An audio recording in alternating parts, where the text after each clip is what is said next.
Aleluia, Shalom Adonai, a paz do Senhor a todos quantos me assistem e me ouvem. É um privilégio poder trazer para vocês a palavra de Deus hoje e saber que vale a pena contar com o apoio de Deus para levar almas à salvação.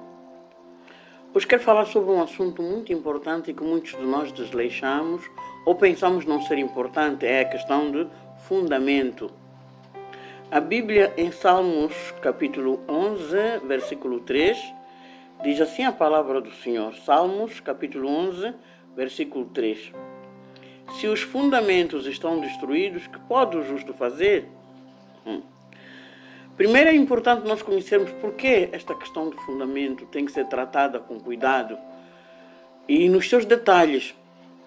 O que é um fundamento? Os dicionários nos dão várias definições sobre fundamento, mas é importante nós olharmos um pouco para aquilo que a Bíblia nos leva a pensar sobre o fundamento. Fundamento é um firme alicerce, é a base de todas as coisas, é a raiz, é de onde começa a edificar-se qualquer coisa. Se nós olharmos para um prédio, ele tem a altura que tem porque o edifício está alicerçado numa base sólida, numa base firme, que não vai deixar o prédio cair. Toda planta tem uma base que é a sua própria raiz. Algumas plantas podem ser altas demais, mas a raiz ser bem pequenina, bem curta, pouco profunda. Mas aqui nós falamos de fundamento no sentido de que há uma base que forma a nossa vida. Nós começamos de algum lugar, começamos de alguém, de algum sistema. São estes sistemas a partir dos quais nós começamos que nos dão problemas e nos trazem problemas à vida. Por isso a importância de falar sobre fundamentos. Aí eu pergunto para muita gente, mas tu vens de onde? Quem tu és? E as pessoas não sabem responder muitas vezes quem são, de onde vêm, porque não conhecem a sua origem. A história existe escrita, existe falada, as pessoas contam, as pessoas escrevem, para que nós possamos saber acerca do nosso passado. Quem não sabe o seu passado, quem não conhece os seus ancestrais, não conhece a sua própria vida, a sua própria história. É por isso que a Bíblia diz: se os fundamentos estiverem destruídos, que pode fazer o justo? Se tu não conheces quem é teu pai, de onde ele está a vir, como vais saber quem tu és? É muito clara essa situação, sobretudo quando nós olhamos para a palavra de Deus em Isaías 51, versículo 1, e ela nos diz: ouvi-me, vós que seguis a justiça, que buscais ao Senhor, olhai para a rocha de onde fostes cortados e para a caverna de poço de onde fostes cavados. Quer dizer, nós viemos de algum lugar, nós viemos de alguma pessoa. Eu quero falar um pouco de mim mesma. De onde eu vim? Quem sou eu? Meu pai, descendente chicunda, descendente persa. Minha mãe, descendente de portugueses, descendente de bantus. Essas duas pessoas se juntaram para me fazer, ok? Eu nasci desse fruto da junção do meu pai com a minha mãe. Agora vejam a mistura: chicunda, persa, portuguesa, bantu. Faz uma salada russa. Mas uma salada russa que espiritualmente traz muitos problemas mesmo. Quais eram as coisas? Quais eram as cerimônias que se faziam na minha família? Eu vou entrar direto para isso. Eu estava na igreja, aceitei o Senhor em 1993. De 93 até 2015, a minha vida era um vale de lágrimas, a minha vida era um deserto. eu chorava, eu sofria, eu via e fazia acontecer coisas na vida dos outros, mas na minha própria vida não acontecia nada. Eu não consegui casar, eu não consegui ter filhos, eu não consegui ter uma família, não conseguia ter uma propriedade, mas eu orava e essas coisas aconteciam na vida dos outros. Muita gente conseguiu viver uma vida boa. Tem meninas que não faziam filhos, eu orei e conceberam. Tem meninas que não casavam, eu orei e casaram. Então como é que eu estou a dar aquilo que eu não posso ter? Era uma das questões que eu me perguntava muito, mas muito mesmo. Até que comecei a orar, comecei a jejuar, para querer saber com Deus por que na minha vida as coisas não acontecem, por que na minha vida as coisas passam de longe. O que acontece exatamente comigo para que eu não possa receber as bênçãos de Deus. Se eu posso invocar a Deus e acontecer na vida dos outros, por que não posso invocar a Deus para acontecer na minha própria vida? Isso me levou a muita oração, me levou a muito jejum, me levou a ler muito sobre livros que falem de libertação, conhecer pessoas que falam e administram libertação. Entrei em contato com muitos escritores a nível do mundo e fui lendo muito sobre libertação. Aí eu percebi, não, eu preciso de libertação. Com esta questão, eu comecei a estudar na Bíblia. O que a Bíblia diz sobre libertação? Eu cheguei à conclusão que aquilo que muitos de nós chamam de libertação é uma necessidade de santificação, de purificar a nossa base, o nosso fundamento. Eu nasci numa família onde meu pai e minha mãe não conheciam o Deus que eu conheço hoje. Eles conheciam um Deus que ajudava através da feitiçaria. Quando eles queriam a solução de um problema, eles corriam para o bruxo, para o macumbeiro. Era ele que tinha que dar uma resposta e dizer, olha, façam assim, assim, assim, assim. Deus era esquecido. Aonde estava Deus nessa altura? E tudo quanto eles faziam era com base em cerimônias voltadas para a tradição. Não quero condenar a tradição de ninguém, mas quero dizer que a tradição leva as pessoas a um estilo de vida de escravidão, de escravatura, de esclavagismo. Porque ficamos aprisionados nas cerimônias aos mortos. Eu quero te levar a pensar uma coisa. A Bíblia diz que quando morremos, o que é alma é levada para Deus. Deus leva o que é dele. Mas o que é pó, volta para o pó. O que acontece quando nós vamos a um cemitério para ir falar com aquela pessoa que está naquela sepultura? A pessoa não está lá. Deus recolheu o que é dele. O pó voltou pó. Com quem estamos falando? Com alguém vivo que possa dar uma resposta? Não. Estamos a falar com certeza com seres espirituais que eu quero dizer que não são bons, porque se fossem bons, cuidariam de nós quando estavam vivos. Então naquela sepultura não está lá mais meu pai, não está lá mais minha mãe. Se eu vou para lá para ir fazer algum pedido, quem me vai responder é o espírito que está lá.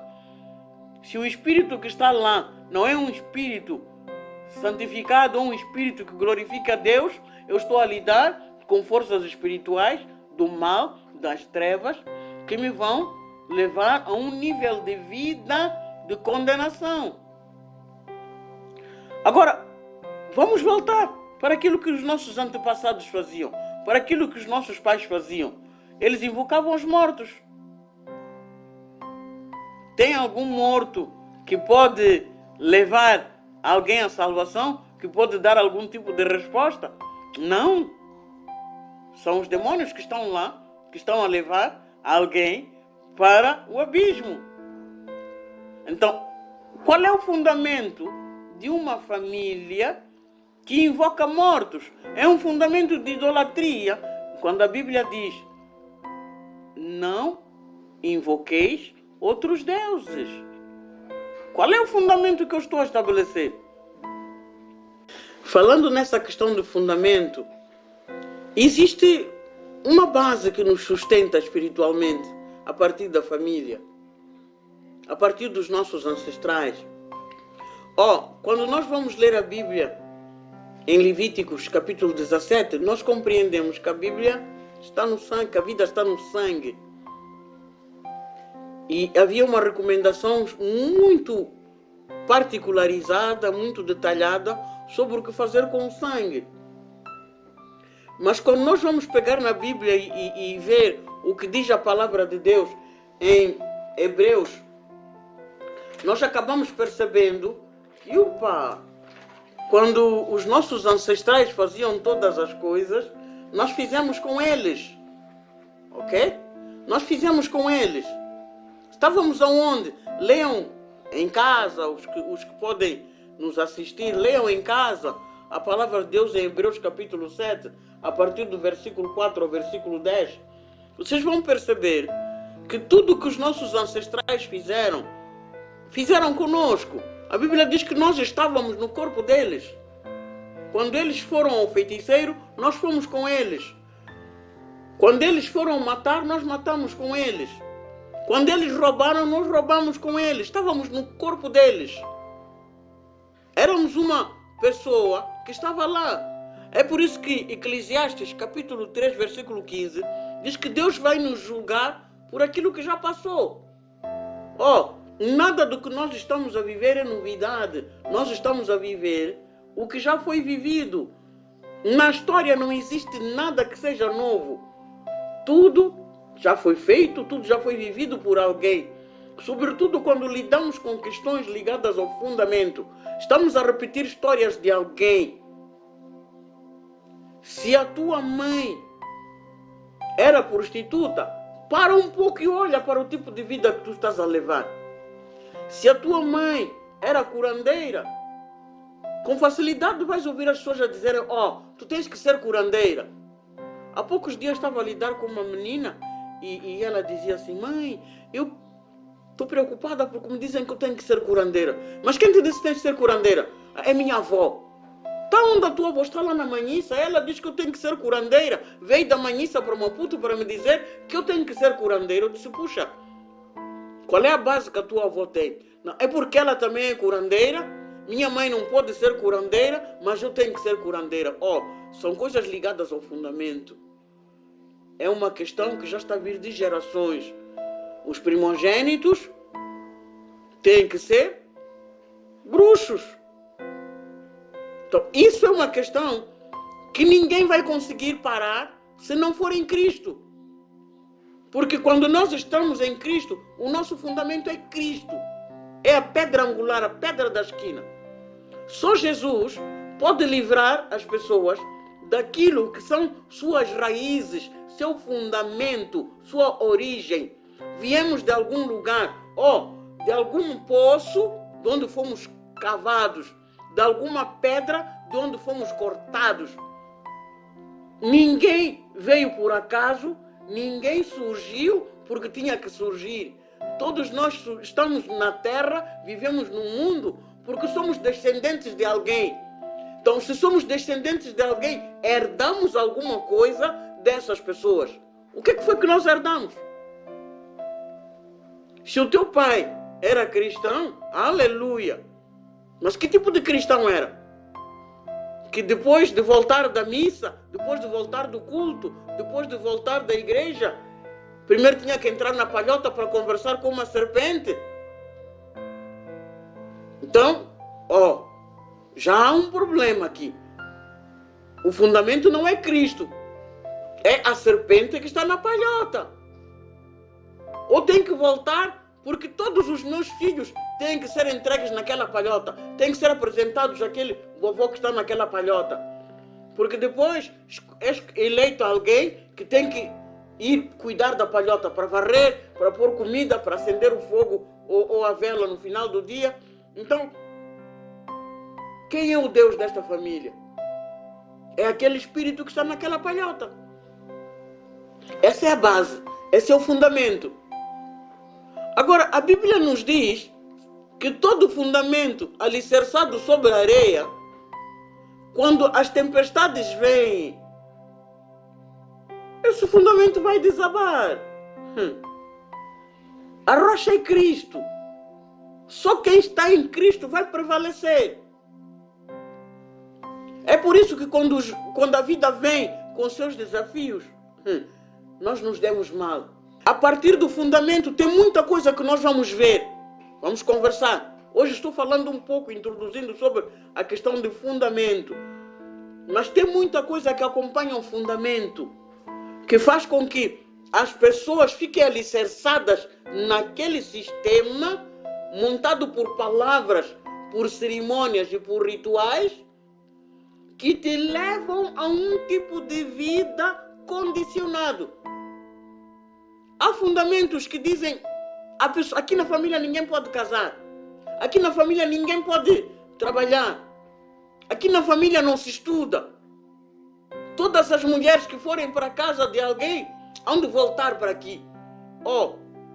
São coisas que estão faladas no fundamento. Há pessoas que criaram esse fundamento, há pessoas que sacrificaram todas as gerações vindouras a partir do fundamento que criaram. Eu vou dar um exemplo de uma família que eu estou assistindo. Vieram ter comigo e ela me disse assim: eu passo a vida a sonhar com macacos. O que tem a ver macacos com a tua vida? Disse: por onde eu ando só vejo macacos. Então sentei com ela e disse: vamos conversar um pouco sobre a tua origem. Eu quero saber quem são os teus ancestrais.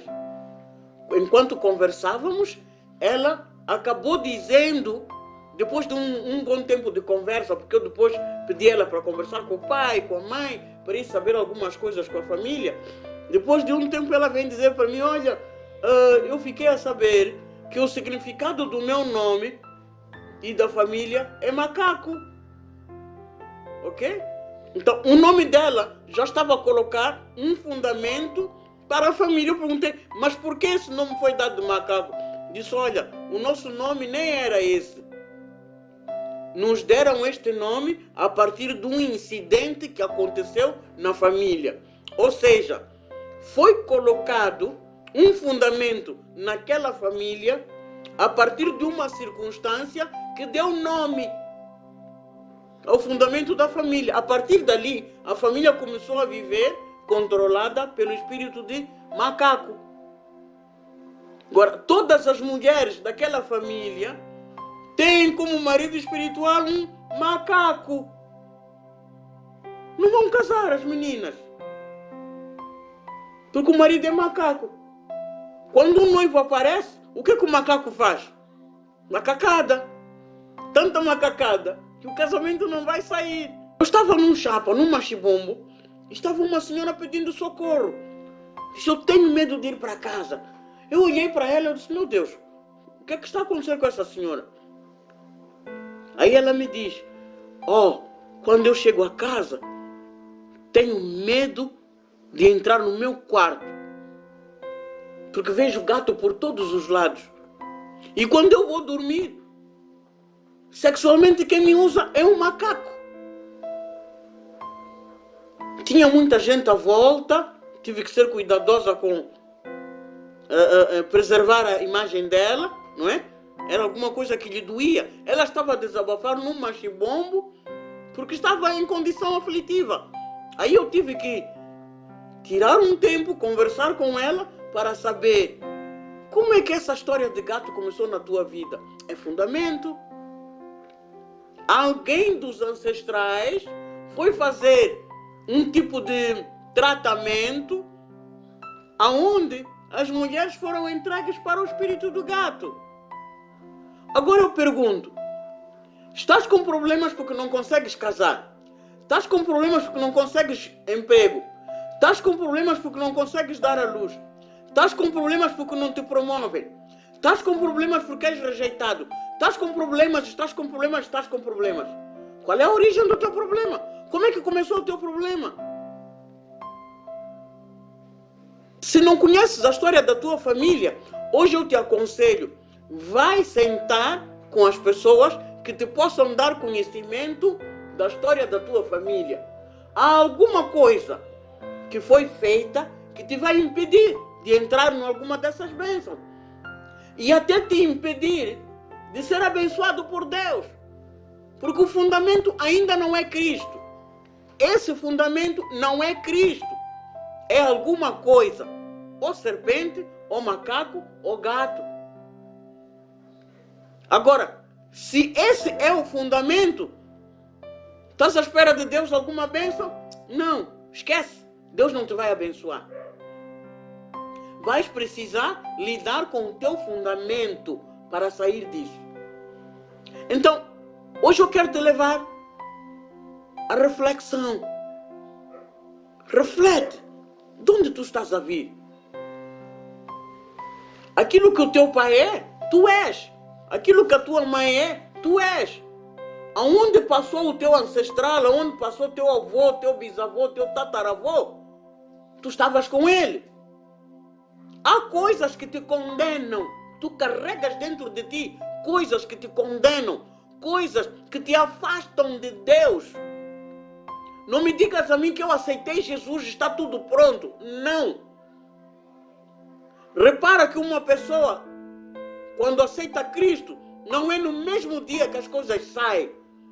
Aceitou Jesus, aleluia. O meu nome está escrito no livro da vida, amém. Mas em Apocalipse a palavra diz, aos que vencerem. Significa que há alguma coisa que tu precisas de fazer entre o aceitar Jesus e o dia final, do dia da tua exaltação, da tua vitória. O que há que ser feito? Precisas de aprender? Precisas de aprender, sim. Precisas de sair das coisas. Precisas de sair. Reflete nisso, vê a história da tua família, depois vamos voltar a conversar daqui a mais 8 dias. Deus te abençoe.